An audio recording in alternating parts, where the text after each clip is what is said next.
परिवर्तित हो गया और धीरे धीरे गागर के अंदर जाने लगा। जब बाहर धुएं का नामो निशान न रहा तो गागर के अंदर से दैत्य की आवाज आई, अब तो तुम्हें मालूम हुआ कि मैं झूठ नहीं बोल रहा। मछुआरे ने गागर को मजबूती से बंद कर दिया और बोला, मैं तुझे फिर से इसी नदी में डाल दूंगा और नदी के तट पर झोपड़ी बनाकर रहूंगा। जो भी मछुआरा यहाँ जाल डालने आएगा उसे तुम्हारा सच बता दूंगा, जिसके परिणाम स्वरूप तुम्हें कोई बाहर नहीं निकालेगा और तुम यहीं कैद रहोगे। इतना सुनते ही दैत्य घबरा गया और विनम्रता पूर्वक बोला, मछुआरे भाई, मैं तो केवल परिहास स्वरूप ही तुम्हें मारने की बात कर रहा था। खेद है कि तुमने मेरी बात को सच समझ लिया। अब मुझे बाहर निकाल लो। मछुआरे ने हंसकर कहा, क्यों भाई, जब तुम बाहर थे तब तो खुद को बड़ा शक्तिशाली दैत्य समझकर अकड़ रहे थे। दैत्य ने कहा, भगवान के लिए मुझे नदी में वापस फेंकने का इरादा छोड़ दो। इस प्रकार दैत्य बाहर निकलने के लिए गिड़गिड़ाने लगा। फिर दैत्य बोला, यदि तुम मुझे इस बार छोड़ दो तो मैं तुम्हारे साथ बड़ा उपकार करूंगा। मछुआरा बोला, तू महाधूर्त है, मैं तेरी बात पर कैसे विश्वास करूं? अगर मैंने तुझे छोड़ दिया तो तू इस उपकार का भी मुझे ऐसा ही कुफल देगा जैसा ग्रीक नामी बादशाह ने दिया था। दैत्य ने कहा, कौन था ग्रीक बादशाह? मछुआरे ने कहा, नारंग देश में गरीक नामक बादशाह रहता था। बादशाह कुष्ठ रोग से पीड़ित था,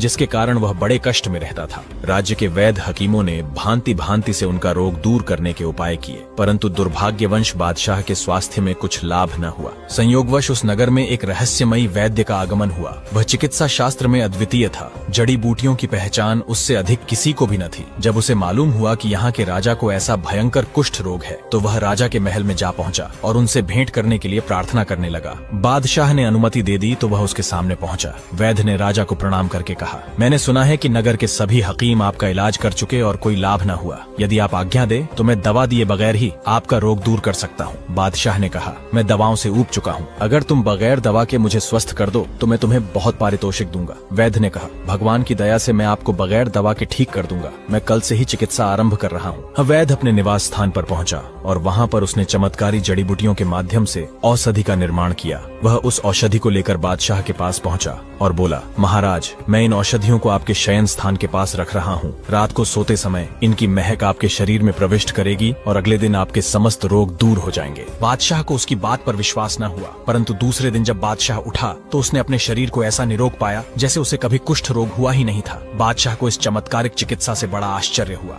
बादशाह ने वैद्य को बुलाकर अपने बगल में बिठाया। उन्होंने दरबार के लोगों के सन्मुख वैद्य की अत्यधिक प्रशंसा की। बादशाह ने उसे भोजन कराया और संध्याकालीन दरबार समाप्त होने पर जब दरबारी विदा हो गए तो उन्होंने एक बहुत ही कीमती राजवस्त्र और बहुत सारा धन इनाम में दिए। इसके बाद भी वह दिन प्रतिदिन वैद्य को उपहार देता। बादशाह का मंत्री